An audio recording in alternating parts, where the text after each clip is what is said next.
Hello আসসালামু আলাইকুম। নতুন ব্লগে সবাইকে স্বাগত জানাচ্ছি। আজকে আপনার সাথে শেয়ার করব হচ্ছে চিতল মাছের কালিয়া। চিতল মাছের কালিয়া তৈরি করার জন্য আমি এখানে চিতল মাছের পেটের অংশগুলো নিয়েছি 6 পিসের মতো।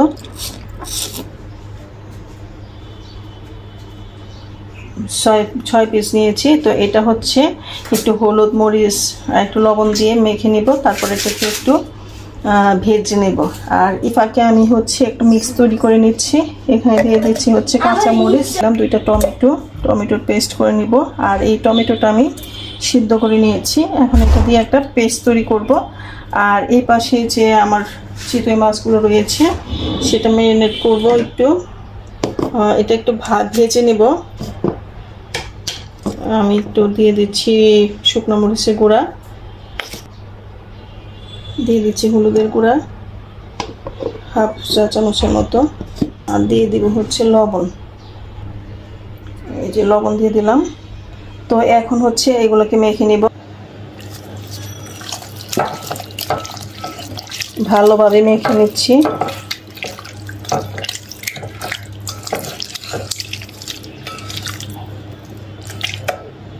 ভালোভাবে মেখে নিলাম, থাক 10-5 মিনিটের মতো থাকবে। তারপর এটাকে ভেজে নেব। সেই ফাঁকে আমি টমেটো পেস্টটা করে নিচ্ছি। তো আমি একটা ফ্রাই প্যান নিয়েছি, মাছটা আগে ভেজে নিব যেন মাছটা লেগে না যায়। এই জন্য ফ্রাই প্যানটা ইউজ করতেছি। ওই দিন তো রুই মাছের কুপ্তা দেখাতে গিয়ে দেখা যাচ্ছে যে আমার মাছটা লেগে গেছিল।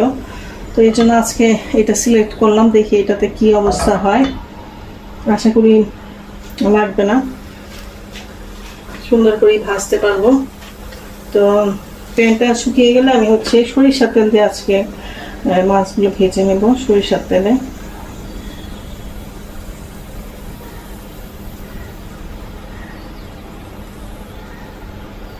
মাছটা ভাজার জন্য তেল দিয়ে দিলাম।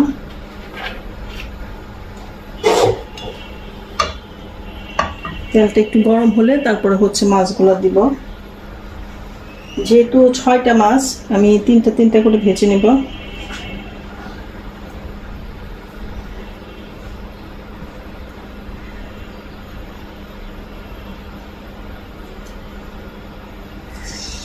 মাছগুলো দিয়ে দিচ্ছি, বিসমিল্লাহ।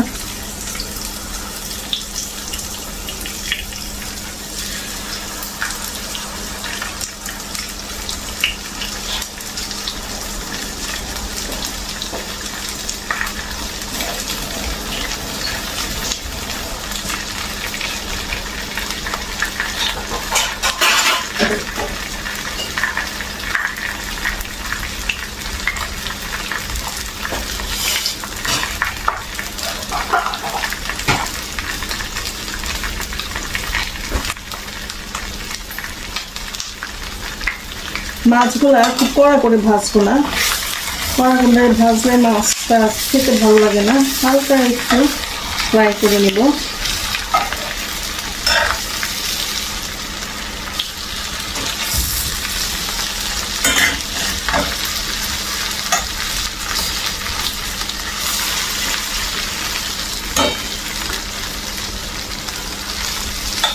বাকি মাছগুলো মনে হয় দেওয়া যাবে, আমি দিয়ে দিচ্ছি বাকি মাছগুলো।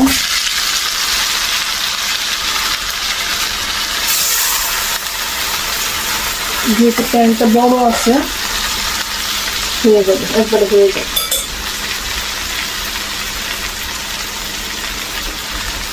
প্রতিদিন আসলে ভিডিও দিতে পারি না, বাচ্চাদের নিয়ে ব্যস্ত থাকি, বাচ্চাদের স্কুল থাকে, পড়াশোনা থাকে। তো এই জন্য প্রতিদিন ট্রাই করি ভিডিও করতে। আর এখন অলসতা ধরে গেছে, ভিডিও করতেই ভালো লাগে না। আর এছাড়া আর কিছুই না, ট্রাই করি যে একটু আপনাদের সাথে ডেইলি লাইফ শেয়ার করা।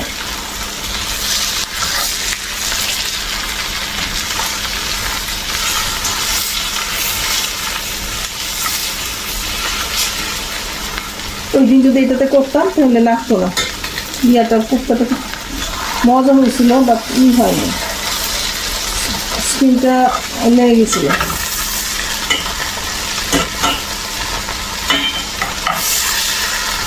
তাড়াতাড়ি করছি, খাওয়ার টাইমও হয়ে গেছিল দুপুরবেলায়।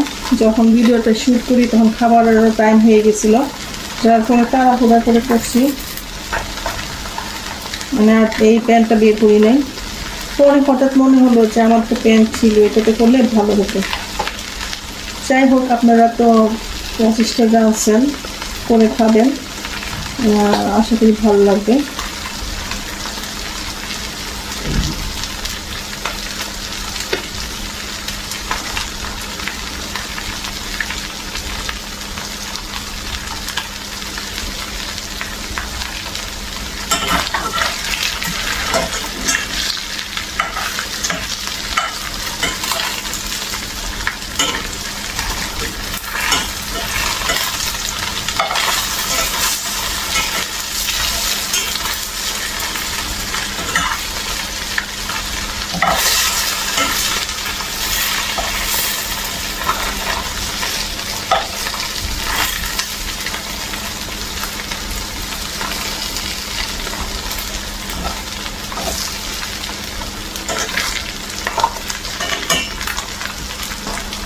মাছটা আর একটু ভাজা হবে, তারপরে উঠিয়ে নেব।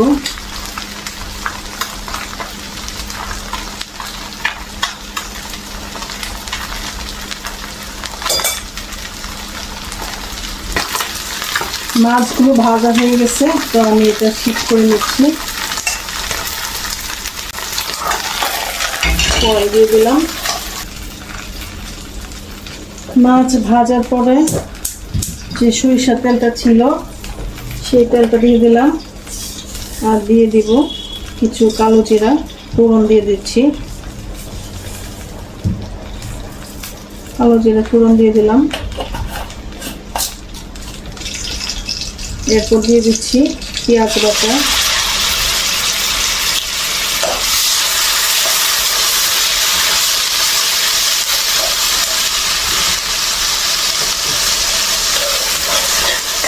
এটা একটু ভেজে নিচ্ছি।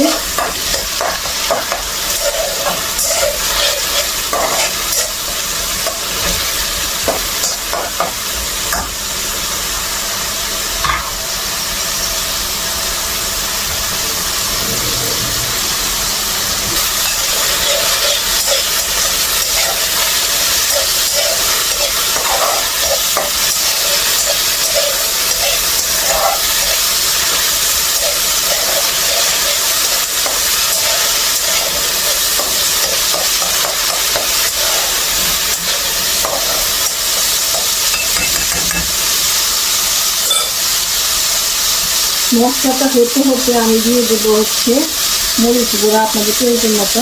আমি 1 টেবিল চামচের মতো দিলাম।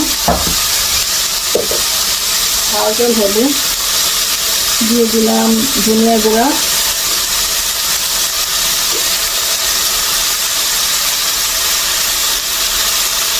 দিয়ে দিচ্ছি 1/2 চামচ জিরা গুঁড়া, আর বাকি হচ্ছে যে হলুদের গুঁড়া, দিয়ে দিলাম হলুদের গুঁড়া।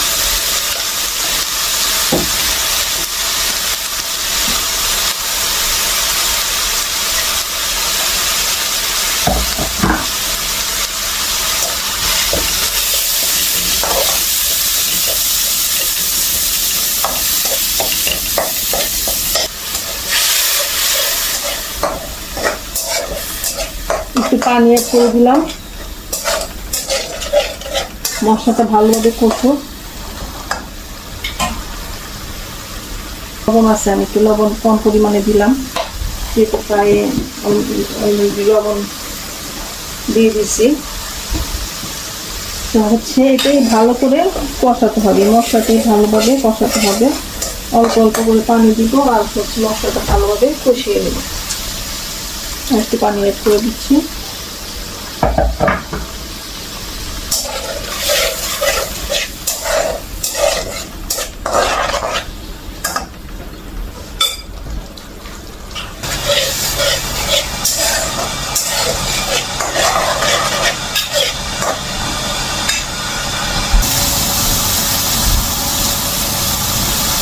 এই পর্যায়ে মশলাটা কষানো হয়ে গেছে।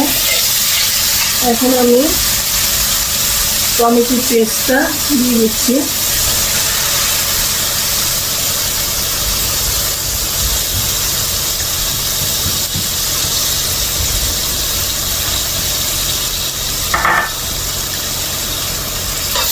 টমেটো পেস্ট দেওয়ার পরে আর একটু কষিয়ে নেব।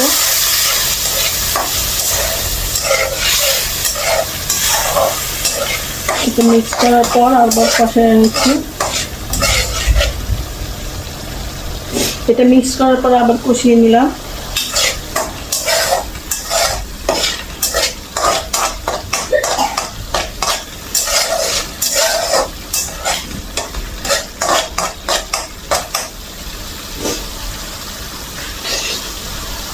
কষানো হয়ে গেছে, এখন দিয়ে দিচ্ছি হচ্ছে পানি। পরিমাণ মতো পানি দিব, যতটুকু আমি ঝোল রাখবো মাছের জন্য। দিয়ে দিলাম।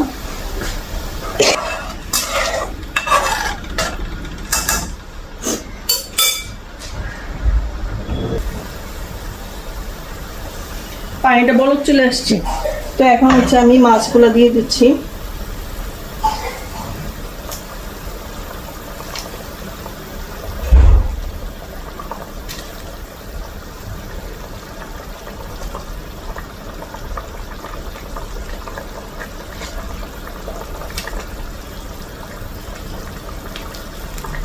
ফ্রাইগুলো দিয়ে দিলাম। কিছুক্ষণ পর হচ্ছে ঝোলটা ঘন হবে, হলে পরে এটা উঠিয়ে ফেলবো।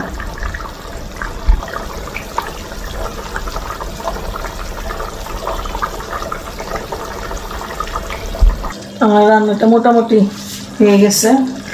আর হচ্ছে একটু লাস্ট টাচ হচ্ছে একটু চিনি অ্যাড করবো, যাতে টেস্ট একটু ব্যালেন্স হবে, খুব বেশি না। আপনারা যারা চিনি পছন্দ করেন না স্কিপ করতে পারেন।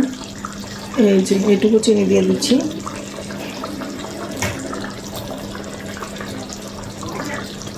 বাস,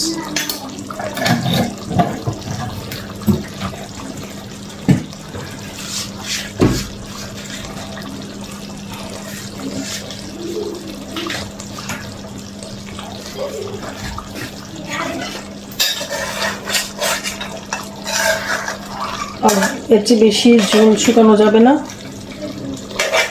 এই ঝোলটা ঠিক আছে।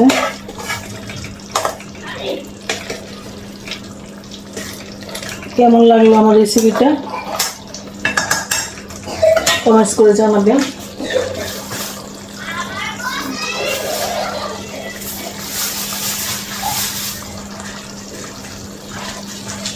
জিনিস দিব, এটা আপনাদের বাসায় ইচ্ছা থাকলে দিবেন, না থাকলে নাই, এত ইয়ে না। একটু ধনে পাতা ছিল বাসায়, মাছের মধ্যে তো ধনিয়া পাতা এমনিতেই ভালো লাগে, তো একটু ধনে পাতা দিয়ে দিচ্ছি, গার্নিশিং করলাম আর কি।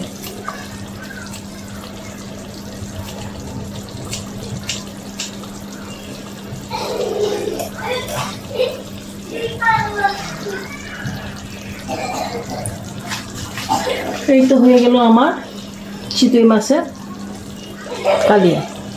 আশা করি রেসিপিটি সবার ভালো লেগেছে, আর ভালো লাগলে অবশ্যই আমাকে জানাবেন। তো সবাই ভালো থাকবেন। আজকের ভিডিওটা এখানে শেষ করছি। আল্লাহ হাফেজ।